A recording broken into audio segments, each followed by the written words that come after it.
Tae-sik runs that pawn shop. He barely speaks. He barely looks at anyone. He keeps the lights low and the door mostly shut, and the neighborhood has decided he's strange, maybe dangerous, definitely someone to avoid. Rumors swirl that he's hiding from something. Maybe even that he's done something terrible. The only person who refuses to be scared off is a little girl named Somi. She's maybe 8 years old, and she treats his shop like a second home, letting herself in whenever she wants, chattering at him about a loose tooth, about a boy from the rice shop she insists she does not like, about her dream of opening her own nail art business someday. She even jokes with him about nicknames. She calls him a pawnshop ghost, and admits her own family nickname is something like garbage can, a story from when she was born. Tae-sik barely responds to any of it. He mostly just lets her talk, and lets her stay, occasionally sliding her food or waving off her chatter without ever telling her to leave. It's clear this odd little friendship, one-sided as it looks, is the only warmth left in his shut-down life. That warmth is constantly under threat. Somi's mother, Hyo-jong, is a heroin addict, and her home life is chaotic and often violent. Her boyfriend shows up drunk on multiple occasions, pounding on Tae-sik's door, accusing him of hiding Somi, and warning him not to get close to her, going so far as to threaten him over rumors that he might be dangerous to children. Tae-sik never defends himself against these accusations. He just absorbs them and keeps living quietly, letting the girl keep coming back anyway. But the real danger in this story isn't the neighborhood gossip. Hyo-jong is tangled up with a drug trafficking organization, running product for men far more dangerous than anyone in her building realizes. Desperate, and not thinking clearly, and without ever asking his permission, she starts stashing a shipment of drugs inside Tae-sik's pawn shop, treating him as an unwitting hiding place for something he doesn't even know exists in his own store. Meanwhile, a separate team of narcotics investigators, who've spent 2 long months on a stakeout, finally move in on a drug handoff connected to that same shipment.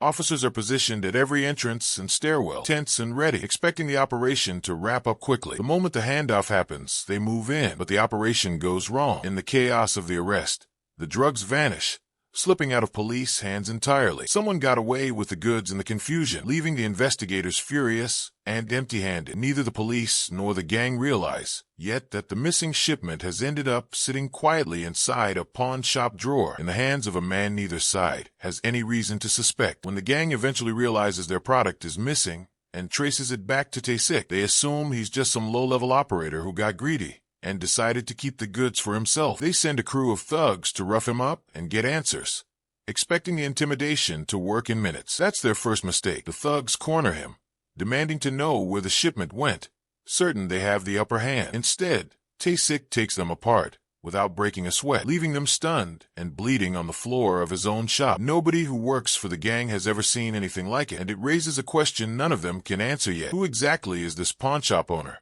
and why does a nobody fight like that? Before Tae-sik can process what just happened, the situation flips entirely. While he was busy handling the thugs, the gang grabs Hyo-jong and Somi off the street. The moment he learns the girl he cares about is in their hands, Tae-sik doesn't hesitate. He hands over the drugs he didn't even know he'd been storing.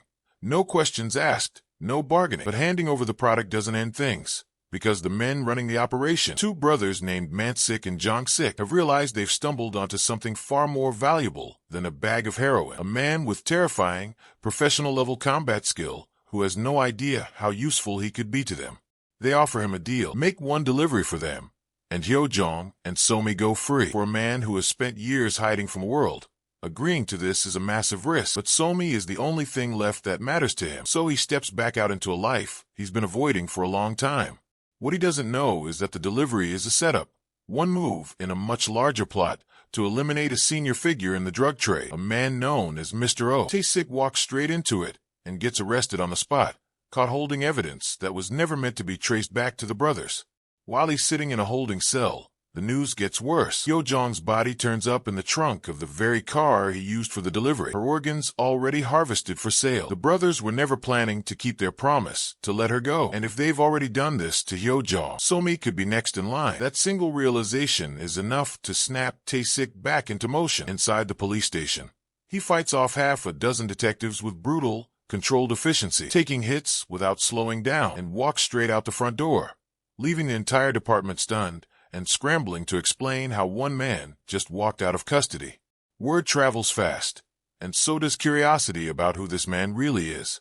When investigators dig into his background, they uncover something nobody expected. Tae-sik used to work as a black ops agent for the South Korean government, with a record full of commendations for skills most people never even see used in real life. He didn't leave that career by choice. Years earlier, his pregnant wife was murdered right in front of him, deliberately run down by a truck in an attack connected to his own work. The loss nearly drove him insane with grief. He walked away from that life completely and buried himself in the anonymity of the pawn shop, cutting himself off from everyone he'd ever known, refusing to build new attachments, until a chatty, fearless little girl refused to leave him alone and slipped past every wall he'd built. With that history now out in the open, the head of the narcotics division reaches out to him directly, recognizing that Tae-sik might be the only person capable of stopping what's coming. By this point, Tae-sik is already worn down from a brutal, near-fatal encounter with the highly skilled assassin working for the brothers, a fighter who matches him blow for blow and leaves him barely standing. But the stakes have only gotten higher.